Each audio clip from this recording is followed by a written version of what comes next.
ബാങ്കോക്കിലെത്തിയതിന് ശേഷം ഞങ്ങളിതേ നൈറ്റ് ഒന്ന് എക്സ്പ്ലോർ ചെയ്യാൻ ഇറങ്ങിയതാട്ടോ. അപ്പോൾ ദേ ചിങ്കും വരദേ അമ്മയും എല്ലാവരും ഉണ്ട്.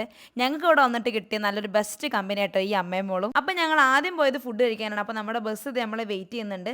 അങ്ങനെ ഞങ്ങളിതേ ഫുഡ് കഴിക്കാൻ അവിടെ എത്തി. അടിപൊളി ഫുഡായിരുന്നു കേട്ടോ. ഈ ഒരു ദിവസത്തെ ഫുഡ് മറക്കാൻ പറ്റില്ല, അത്രയ്ക്കും ടേസ്റ്റ് ആയിരുന്നു.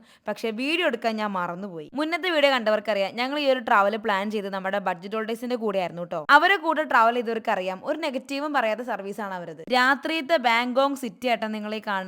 അടിപൊളി. അങ്ങനെ ഞങ്ങൾ നേരെ ബസ് ഇറങ്ങിയിട്ട് പിന്നെ ഞങ്ങൾ നടന്നിട്ടാണ് നമ്മുടെ ബാങ്കോക്ക് എക്സ്പ്ലോർ ചെയ്യാൻ വേണ്ടി പോയത് കേട്ടോ. നാട്ടിലേക്ക് എന്തെങ്കിലും പോകുമ്പോൾ വാങ്ങണല്ലോ, അതിനാണ് ഞങ്ങൾ മെയിനായിട്ട് ഇറങ്ങിയത് കേട്ടോ.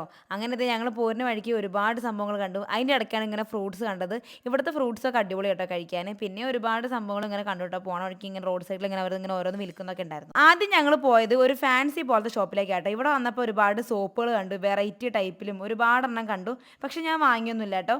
പിന്നെ ഞങ്ങൾ ഇതേ തനിക്കുട്ടിക്ക് ഒരു ഡോളിനെ നോക്കി. പക്ഷെ അവക്കത് വേണ്ടേ വേണ്ട, കാണാൻ എന്ത് ഭംഗിയാന്ന് നോക്കി, അവക്കത് വേണ്ടപ്പോൾ ഞാൻ വാങ്ങിയതുമില്ല. പിന്നെ ഞങ്ങൾ പോയത് ഒരു സൂപ്പർ മാർക്കറ്റിലേക്കായിരുന്നു. വെറുതെ എന്തൊക്കെയോ വാങ്ങിക്കാണ്ട് പറഞ്ഞാൽ അങ്ങനെ കയറിയത് കേട്ടോ. അപ്പോൾ ഞാൻ ഉള്ളിലേക്ക് കയറിയില്ല, ഞാനൊന്ന് പുറത്തിരുന്നു.